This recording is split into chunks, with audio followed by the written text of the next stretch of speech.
Hello everyone, once again welcome back to your on YouTube channel learning need. और आज मैं आपको परिचय देने वाली हूँ संस्कृत के उच्चारण स्थान संबंधी सूत्रों का। वैसे मैंने संस्कृत की प्लेलिस्ट में आप चेक कर लीजिएगा, तो संस्कृत के ऑलमोस्ट सारे टॉपिक पे वीडियो दे चुकी हूँ।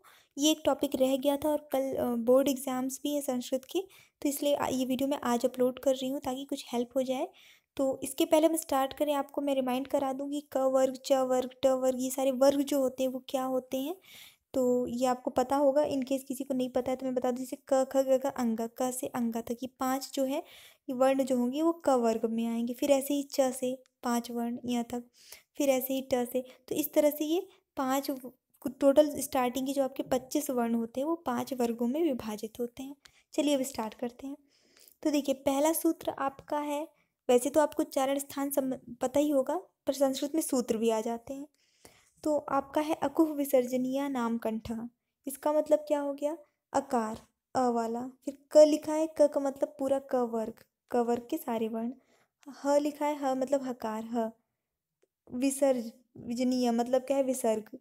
इन सभी का उच्चारण स्थान क्या होता है? कंठ होता है, गला होता है। ठीक है, तो इस तरह से आप पूरा ये सब याद रखने की जरूरत नहीं है, सिर्फ एक सूत्र याद कर लेते हैं तो आपको पता हो जाता है। आप कहीं पे भी कुछ भी है पूछ लिया, ग का क्या होता है उच्चारण स्थान, तो तुरंत दिमाग में आया कि अकुह विसर्जनीय नाम कंठ, मतलब क वर्ग वालों सभी वर्णों का तो कंठ होता है उच्चारण स्थान। बस बन गया। अगला देख लेते हैं। इच यशानाम तालु। इच यशानाम तालु मतलब ईकार, ऊपर क्या था? अ था, अ के बाद यह क्या आ गया? यहाँ पे ई आ गया।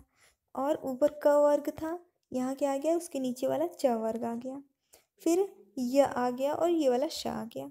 इन सभी का उच्चारण स्थान क्या होता है? तालु होता है। अगला हम देखेंगे सूत्र हमारा, ऋतु रसाणाम मूर्धा। ऋतु रसाणाम मूर्धा मतलब कि रि ट वर्ग, देखिए ट लिखा है ना, उसके बाद रेफ, ये र लिखा है, ये वाला श हो गया आपका। इन सब का उच्चारण स्थान मूर्धा है। सब कुछ आपका क्रम में ही चल रहा है, ठीक है, चाहे वो वर्ग हो, चाहे वो मात्राएं हो, आपकी स्वर हो, चाहे वो आपका श हो। ऋतुलसानाम दंता, ये अगला सूत्र है। इसका मतलब है लि, ठीक है, और त वर्ग, तू लिखा है ना, मतलब त वर्ग।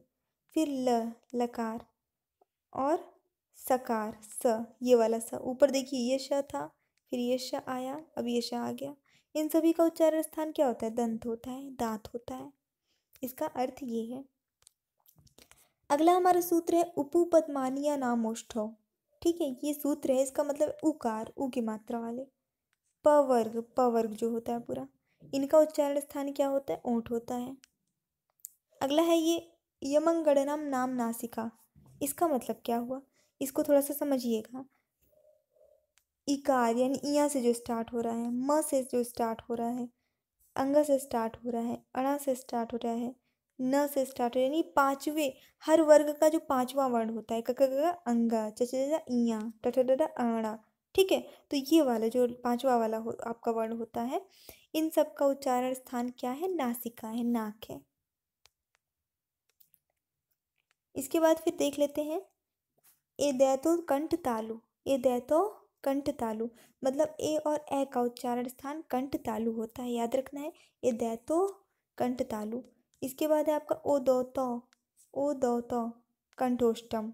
इसका मतलब ओ और औ का उच्चारण कंठ ओष्ठ होता है, कंठ तालु कंठ ओष्ठ। वकार से दंतोष्ठम मतलब व जो होता है, वकार जो होता है, उसका उच्चारण स्थान क्या है? दंत ओष्ठ है। ये याद रखिएगा, वकार से दंतोष्ठम। फिर है आपका अनुस्वारस्य नासिका, मीन्स जो भी अनुस्वार होता है उसका जो उच्चारण स्थान होता है वो नासिका होती है, अगेन नाक ही होती है। तो ये कुछ मेन सूत्र थे आपके संस्कृत में उच्चारण संबंधी सूत्र, जिन्हें हम कह सकते हैं। तो ये थोड़े से इंपॉर्टेंट थे, आपने एटलीस्ट एक बार देख लिया है। अगर याद कर सकते हैं तो जल्दी से याद भी कर लीजिए, तो सबसे बेस्ट है, हमेशा के लिए हो जाएगा आपको। और अगर आपको वीडियो पसंद आए तो प्लीज़ लाइक कर दीजिए और दोस्तों के साथ शेयर भी कर दीजिए। अगर अभी तक आपने चैनल सब्सक्राइब नहीं किया तो प्लीज़ सब्सक्राइब कर लीजिए।